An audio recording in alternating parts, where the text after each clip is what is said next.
আসসালামু আলাইকুম। আশা করছি দূরে এবং কাছে যে যেখানেই আছেন ভালো আছেন, সুস্থ আছেন। আলহামদুলিল্লাহ আমরা বেশ ভালো আছি। নতুন ভিডিও নিয়ে আসলাম, আশা করছি শেষ পর্যন্ত দেখবেন, ভালো লাগবে। ভালো লাগলে লাইক কমেন্ট শেয়ার করে দিবেন, সেই সাথে সাবস্ক্রাইব করে আমার পাশে থাকবেন। সকালবেলা ঘুম থেকে উঠে টুকিটাকি কিছু আশিবাসি কাজকর্ম সেরেছি, তারপরে চলে এসেছি রান্নাঘরে এসেই নাস্তা তৈরি করা শুরু করে দিয়েছি। তো আজকে কি নাস্তা বানাই সবটাই আপনাদের সাথে শেয়ার করব। আটা ময়াম করতে দেখেই বুঝে গেছেন যে আজকে কি নাস্তা হবে। তবে নাস্তা খাওয়ার জন্য কি আছে সেটা আপনারা দেখতে থাকেন। এই যে এখানে দেখতেই পাচ্ছেন বেশ কিছু লেচি কেটে নিয়েছি। এই লেচিগুলো একটু বড় বড় করে কেটে নিচ্ছি, কেননা অত ধৈর্য ধরে দাঁড়িয়ে বানানোর মতো ধৈর্য আমার নেই। কেননা অনেকটাই অসুস্থ আছি। বলার জন্য বলতে হয় যে ভালো আছি, অ্যাকচুয়ালি আমি আসলে ভালো নেই। আমার হলো জ্বর, ঠান্ডা, গলা ব্যথা। তো গলা ব্যথার কারণে ভয়েসটা একটু এলোমেলো শোনা যেতে পারে। আপনারা সবাই একটু ক্ষমা সুন্দর দৃষ্টিতেই দেখবেন এই ব্যাপারটা। আর সব সময় তো একরকম যায় না মানুষের, ভালো মন্দ মিলেই যায়। তো যাই হোক, কী আর করার, এখানে নাস্তা তো আমাকেই বানাতে হবে। ঘরে তো আর কেউ নেই যে সে বানিয়ে দেবে আর আমি শুয়ে বসে নাস্তা করব বা ভাত খাবো, সেটা কোনো প্রকারেই সম্ভব না। তো যাই হোক, এখানে কিন্তু খুব সুন্দর করে রুটি বানিয়ে নিচ্ছি। ভাবছিলাম যে আজকে বুঝি রুটি আমি বানাতেই পারবো না, তারপরে দেখলাম না, আলহামদুলিল্লাহ খুব সুন্দর করে একদম গোল গোল করে পারফেক্টভাবে এই রুটিগুলো বানিয়ে নিতে পারলাম। এখানে রুটি বানিয়ে আমি ভাজার জন্য চলে যাব। তবে আমার হাজব্যান্ড কিন্তু আমাকে একটু হেল্প করতে চেয়েছিল, কিন্তু আমি দেইনি। তারও একটা কারণ আছে, কারণটা আমি বলছি। কারণ হচ্ছে বেশ কয়েকদিন হয় আমাদের বাসায় কিন্তু গ্যাস থাকে না। যেহেতু গ্যাস নেই, মাঝখানে অল্প একটু আগুন, তো সেই আগুনে উনি আসলে ওইভাবে সুন্দর করে রুটি সেঁকতে পারবে না। এই যে দেখতেই পাচ্ছেন, আমি কিন্তু ঘুরিয়ে ঘুরিয়ে খুব সুন্দর করে রুটিটা সেঁকে নিচ্ছি, তারপরেও কিন্তু রুটি ওইভাবে ভাজা হচ্ছিল না। যেহেতু মাঝখানে অল্প একটু আগুন, তো কেয়ার করার, বেশ কতদিনই হয় গ্যাস থাকে না, দুপুরে সকালে রান্নাবান্না করে খাওয়াটাই মুশকিল হয়ে যাচ্ছে।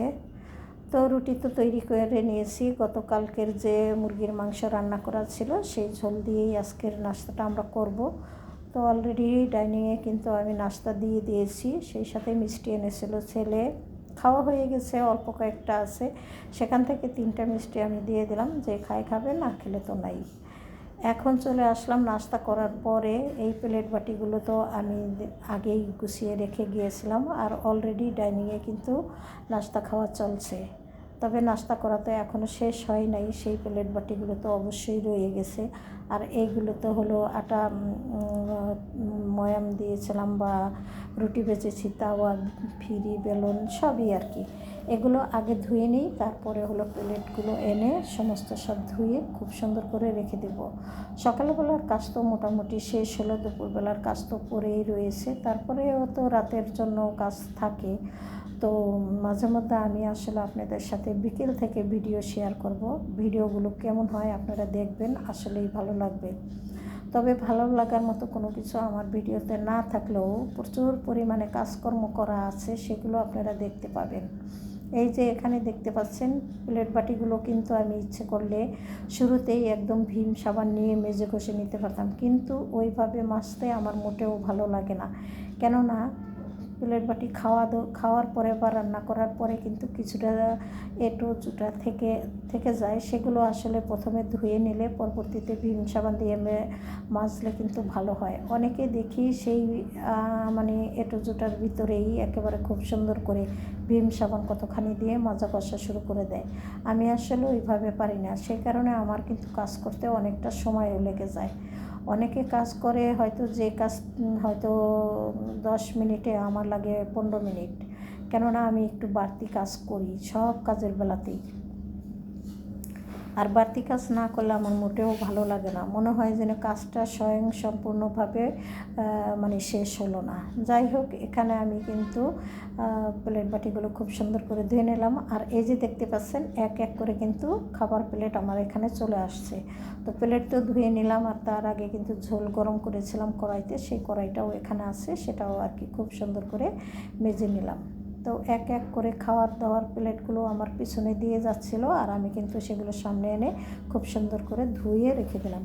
আর এই যে এইভাবে রাখলেই কিন্তু হবে না, এখান থেকে পানি ঝরে যাওয়ার পরে আমি আবার কিন্তু সিঙ্কের মানে আমার যে কিচেন র্যাক আছে ওই কিচেন র্যাকের উপরে রাখবো। কিচেন র্যাক থেকে আবার পানি শুকিয়ে গেলে কিছু কিছু প্লেট বাটি আছে এখান থেকে আমি আবার সরিয়ে রাখি, সেগুলোও আবার করতে হবে। তো দেখতে থাকেন ভিডিও, সারাদিন ঘুরিয়ে ফিরিয়ে সেই একই কাজ কতবার করতে হয়। আর এই এক কাজ করতে করতে মানুষ বা আমি বিশেষ করে হাঁপিয়ে উঠি। তবে বিভিন্ন রকমের কাজকর্ম তো করতেই হয়, যেমন ঘর ঝাড়ু দেওয়া, ঘর মোছা বা কাপড় ধোয়া, গ্রিল মোছা, ফ্যান মোছা, ঝুল ঝাড়া, এসব কাজ তো সপ্তাহে না না করলেও মাসে একবার করতেই হয়, সেগুলোও কিন্তু করে থাকি। তো এই যে এখন আমি প্লেট বাটিগুলো যেহেতু পানি ঝরে গেছে, এখন জায়গা মতো রেখে দেবো। এই যে এখানেই দেখতে পাচ্ছেন, আর এখানে বেশ কিছু প্লেট বাটি আমি এখান থেকে চেঞ্জ করব, একটু সময়ের অপেক্ষা। আর এই যে দেখতেই পাচ্ছেন কিচেন র্যাক, এই র্যাকটাও কিন্তু চেঞ্জ করার ইচ্ছা আছে। খুব সুন্দর করে পরিষ্কার করে নিলাম সিঙ্ক এবং রান্নার চুলাটা। তারপরে চলে আসলাম, এই যে দেখতেই পাচ্ছেন এখানে কিন্তু বাজার চলে এসেছে। তো সেই বাজারগুলিও তো আবার গুছিয়ে নিতে হবে। সকালের কাজকর্ম শেষ করতে না করতেই কিন্তু আবার দুপুরের কাজ শুরু করতে হয়। তো দুপুরবেলা কি করি দেখতে থাকেন, ভালো লাগবে আসলে। বাজার থেকে কি এনেছে, বরবটি, কাঁচামরিচ, আলু, সেই সাথে এনেছে বড় একটা কচু। এই কচু দিয়ে কিন্তু ইলিশ মাছ খেতে আমরা ভীষণ পছন্দ করি। তবে আজকে কিন্তু ইলিশ মাছ পাওয়া গেল না বাজারে, আর বাজারে আজকে নাই এটাই সত্য। তারপরে থাকলেও কিন্তু অনেক দাম। আর একেবারে ছোট ইলিশ মাছ দিয়ে কচু দিয়ে রান্না করলে কিন্তু ওইভাবে মজা বা ভালো লাগে না, একটু বড় ইলিশ হলেই কিন্তু কচু দিয়ে খেতে ভালো লাগে। যাই হোক, কচুগুলো এখানে বাজারগুলো আমি খুব সুন্দর করে গুছিয়ে আপনাদের সাথে একটু শেয়ার করলাম। তবে মরিচের বোটগুলো ফেলে রাখতে হবে, আর সবজিগুলো কেটে কেটে প্রসেস করে রাখতে হবে। তার আগে দেখিয়ে দিই বাজার থেকে কী মাছ এনেছে। কখনোই আমাদের এই ধরনের মাছ আনা হয় না, তবে এখন কিন্তু বাজারে কোনো ভালো মাছ পাওয়াই যায় না, একবারেই চাষ করা মাছ ছাড়া। তো চাষের মাছ আমরা আসলে ওইভাবে খেতে পারি না, তারপরেও কী আর করার, এনে আনতে হয় মাঝে মধ্যে। এখানে দুপুরের জন্য কেটে কুটে নিয়েছি, আর সেই সাথে সবজিগুলো কেটে কুটে গুছিয়ে ফ্রিজেও কিছু রেখে দেব। কচু পাতাগুলো আমি কিন্তু ভাজি করব না আজকে, কেননা আগুন নেই চুলাতে। তো এগুলো রাতের বেলা প্রসেস করে আগামীকালকে আপনাদের সাথে শেয়ার করব যে আমি কীভাবে ভাজি করি। কচুর শাক কিন্তু আসলে চিংড়ি, ইলিশ এগুলো দিয়ে ভাজি করলে ভালো লাগে, তবে আমার কাছে কিন্তু একদম শুধু শুধু ভাজি করলেও ভীষণ ভালো হয়। তো আমি কিভাবে ভাজি করি কালকে আপনাদের সাথে সবটাই শেয়ার করব। আর পাশাপাশি আমি কিন্তু একটু আজকে হলো বরবটি ভাজি করব, তার জন্য কেটে নিয়েছি, অফ ক্যামেরাতে মাছগুলো কেটে নিয়েছি, তারপরে কয়েকটা ধোয়া দিয়ে দিয়েছি। এখন হলো কিছু লবণ মেখে রেখে দেব। তো লবণ মেখে রেখে দিয়েছিলাম, পাশাপাশি বেশ কিছুক্ষণ পরে আবার চলে আসলাম মাছ ধোয়ার জন্য। মাছ কিন্তু এত অল্প সময় ধুই নাই, আপনারা হয়তো ভাবতে পারেন। মাছ ধুইতে ধুইতে আমার কিন্তু 1 ঘন্টা চলে গিয়েছে। তারপর এখন আপনাদের সাথে সামান্যতম ধোয়া দাই দিয়ে হলো রান্নাটা করব, সেই প্রসেসটা আপনাদের সাথে শেয়ার করলাম। এই যে এখানে কিন্তু মাছগুলো আবার খুব সুন্দর করে আমি খুব বেশি করে পানি দিয়ে কেচে নিচ্ছি। মানে এইভাবে মাছ না ধুইলে আমার কাছে তো ভালোই লাগে না। অনেকেরই দেখি ছোট্ট একটু প্লাস্টিকের মানে বাটিপুটির ভিতরে নিয়ে মাছ করে কি ধুইতে থাকে, সেইভাবে মাছ ধুইলে আমার কাছে তো ভালো লাগেই না। আর ওইভাবে মাছ ধোয়া আমরা কিন্তু খেতেও পারি না। এখানে মাছ ধুয়ে বেশ কিছু মাছ আমি ফ্রিজে রেখে দিয়েছি, আর কয়েকটা মাছ এখানে ভাজবো, কেননা আগে একটু খেয়ে দেখি কি অবস্থা, কেমন ভালো লাগে কিনা। ভালো লাগলে আগামীকালকে ইনশাল্লাহ বেশি করে ভাজবো। তো এই যে দেখতেই পাচ্ছেন মাছ তো ভাজা হয়ে গেল। এখন সামান্য একটু পেঁয়াজ দিয়ে আমি কিন্তু মাছটা ভুনা করে নিব। আর ভুনা মাছ, কই মাছ ভুনা খেতেও বেশি ভালো লাগে, তবে শুকনা ভাজাটাও খাওয়া যায়। শুকনা ভাজা খেতে গেলে কিন্তু আসলে কাঁটার পরিমাণটা একটু বেশি মনে হয়, আর ভুনা করে খেলে একটু বেশি কমই লাগে। যাই হোক, এখানে কিন্তু মাছ ভুনা করে নিয়েছি। মাছটা আমি রেখে এই কড়াইতে আমি একটু ভাজি করে নেব। আর সেই সাথে আমি কিন্তু আপনাদের কাছ থেকে বিদায় নেব। যদি ভুল ত্রুটি হয়ে থাকে আমার কোনো কথায় বা কাজে, ক্ষমা সুন্দর দৃষ্টিতে দেখবেন আশা করছি।